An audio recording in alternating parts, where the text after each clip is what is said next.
हनुमान जी के पास गदा ही नहीं है। हाँ, देयर इज नो गदा विद द वानर सेना। और लक्ष्मण जी 14 साल में एक भी दिन नहीं सोए। लक्ष्मण रेखा का नाम सुना होगा। वाल्मीकि रामायण, तुलसी रामचरितमानस, कंब रामायण, ये तीनों में लक्ष्मण रेखा का वर्णन ही नहीं है। नमस्कार दोस्तों, आज हम बात करेंगे हिंदू धर्म के महत्वपूर्ण ग्रंथ रामायण के बारे में। ये कहानी है भगवान राम और उनकी पत्नी माता सीता, जिनके जीवन की ये अद्भुत यात्रा दुनिया भर के लोगों को प्रेरित करती है। इनकी कहानी का एक भाग हर किसी को पता है, पर फिर भी आगे बढ़ने से पहले एक हल्की सी नजर डाल ही लेते हैं इनकी इस कहानी पे। हमारी कहानी शुरू होती है श्री राम के जन्म से, जिनके पूर्वज थे राजा हरिश्चंद्र और जिनके पिताजी थे राजा दशरथ। जी हाँ, ये वही सत्यवादी हरिश्चंद्र हैं जिनके लोग मुहावरे दिया करते हैं। श्री राम, जो कि भगवान विष्णु के 7वें अवतार माने जाते हैं और मर्यादा पुरुषोत्तम भी कहे जाते हैं। जब श्री राम बड़े हुए तो इनको इनके गुरु ऋषि वशिष्ठ राजा जनक की बेटी सीता के स्वयंवर में ले गए, और उस स्वयंवर में कई बड़े बड़े योद्धा आए थे और सबको एक ही चुनौती दी गई थी, शिव धनुष को उठाकर उसकी प्रत्यंचा चढ़ाना था। तो श्री राम ने इस धनुष को उठाया और प्रत्यंचा चढ़ाने में तोड़ दिया। जब ये वापस आए तो इनकी सौतेली माँ कैकेयी ने राजा दशरथ से वचन मांगकर श्री राम को 14 साल के लिए जंगल के बेटे भरत कहा को राज्य मिल जाए। श्री राम ने खुशी खुशी ये एक्सेप्ट किया और निकल गए अपनी अर्धांगिनी और अपने छोटे भाई लक्ष्मण के साथ वनवास में। कुछ साल बाद एक राक्षसनी सूर्पनखा ने आकर इन लोगों को धमकी दी और हमला करने की कोशिश की, क्योंकि उसकी मांग थी कि राम जी उससे शादी करें। और जब पता चला कि वो शादीशुदा हैं, लक्ष्मण जी से ज़बरदस्ती करने लगी, और जब वो भी नहीं माने तो माता सीता को मारने की कोशिश की, जिसको देख के लक्ष्मण जी ने क्रोध में आके उसकी नाक काट दी। जब ये बात सूर्पनखा के भाई रावण के पास पहुंची, जो कि एक बहुत बड़ा सिद्ध पंडित और विद्वान था उस समय का, तो उसने माता सीता को बदले की आग में किडनैप किया और उसे विवाह करने की ज़बरदस्ती करने लगा।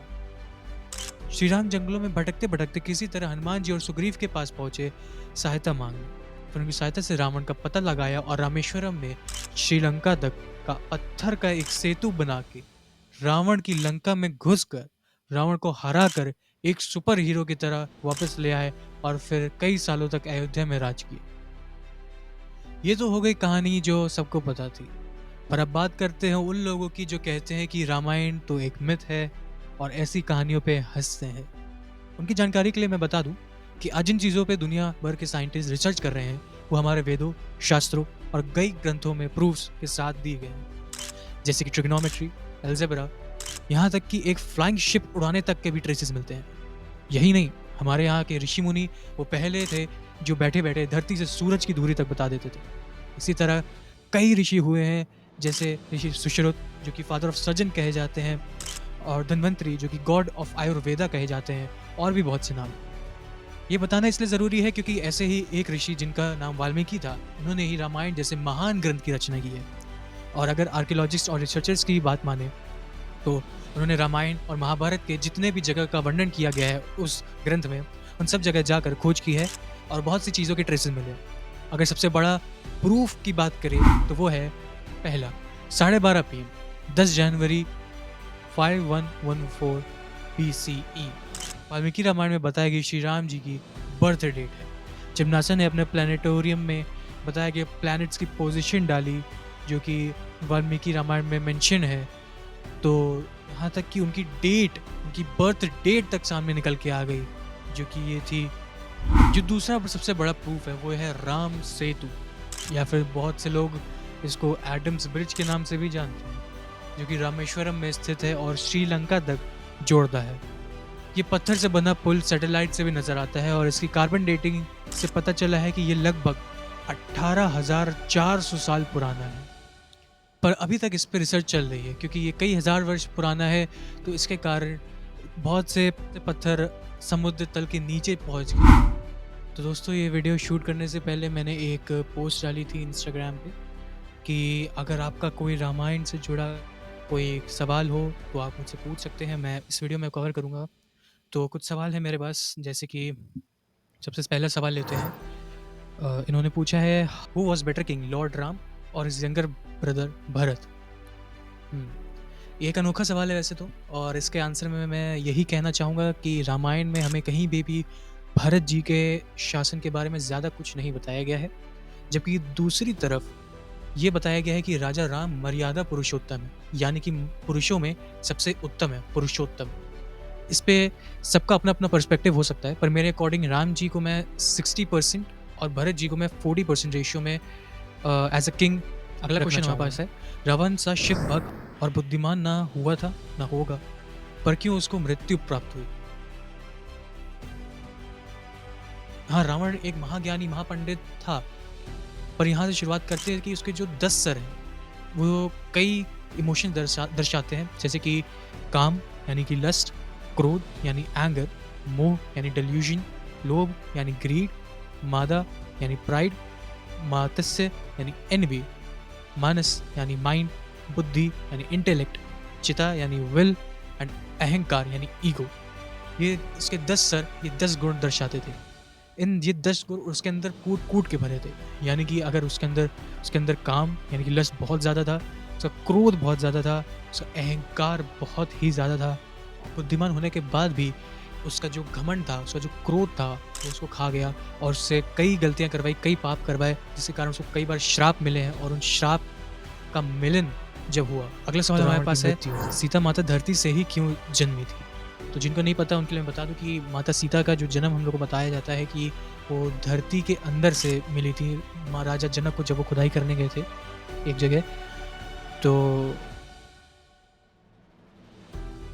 देखो, जो रामायण है उससे कई वर्जन है और बहुत सारों में अलग अलग चीज़ें बताई गई हैं, जैसे कि सीता रावण की बेटी थी, रावण को लक्ष्मण ने मारा, राम और सीता भाई बहन थे। ऐसे कई सारे वेरिएशंस हमको मिलते हैं रामायण के, जो इसमें ये सब कहानियाँ भी हैं।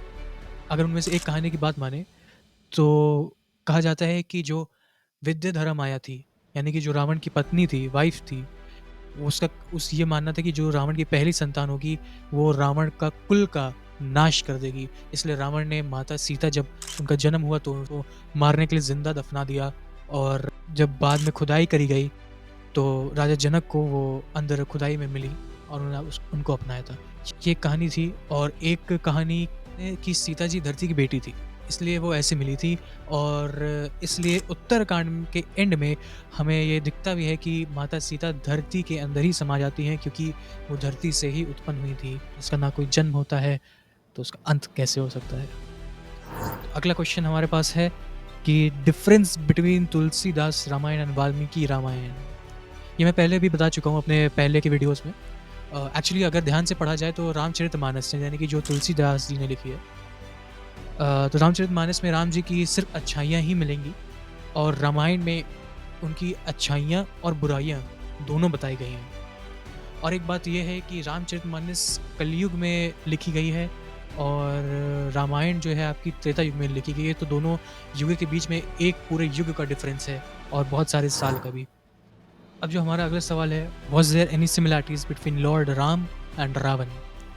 ये एक ऐसा सवाल है कि इसका आंसर देना बहुत डिप्लोमेटिक हो सकता है। Similarity between Ram and Ravan ये थी कि दोनों बहुत ही बड़े शिव भक्त थे और दोनों भगवान शिव के फेवरेट भक्त थे, और दोनों बहुत अच्छे राजा थे अपनी प्रजा की, अपनी प्रजा के लिए। दोनों बहुत ही पावरफुल थे, दोनों को धर्म का ज्ञान था।